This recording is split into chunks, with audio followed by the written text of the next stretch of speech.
voilà une petite comparaison de la Moto 360 et de la Huawei Watch, donc une épaisseur assez proche. Voilà, désolé pour le flou et les conditions de tournage, normalement je ne suis pas censé la porter, donc j'essaie de filmer un petit peu discrètement. Donc voilà, on a une taille assez proche, même si l'écran de la Huawei est un petit peu plus petit.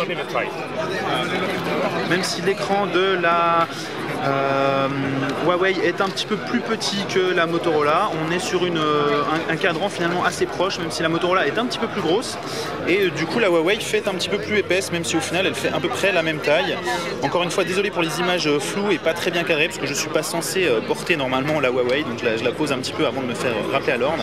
Alors petit détail qui me plaît plus sur la Motorola que sur la Huawei, en fait c'est le petit cadre autour de l'écran. En fait on voit que sur la Huawei on a finalement l'écran qui est vraiment tout au bord, on le voit ici, tout au rebord de la montre, alors que sur la Huawei il est un petit peu renfoncé par rapport au cadre, et donc du coup on le trouve un petit peu petit cet écran. Bon, c'est un petit défaut, et c'est peut-être aussi parce que je suis habitué à la Motorola, mais voilà, pour moi c'est un petit détail comme ça.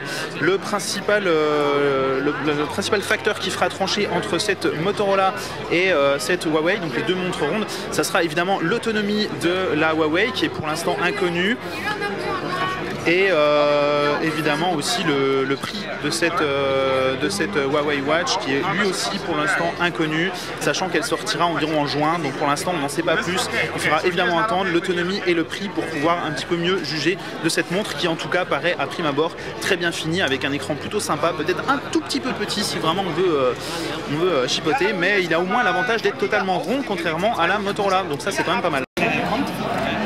Donc là on a une autre comparaison donc des deux montres.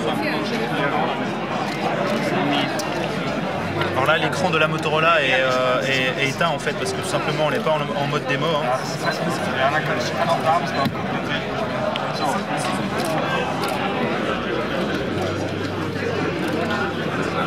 Kanal von Giga. Wir sind auf dem IBC 2015 bei Huawei, und was ich hier in meiner Hand halte, das ist die Huawei Watch.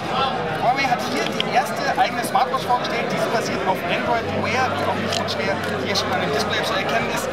Ich halte hier gerade die ultimative Bling-Bling-Edition in meiner Hand.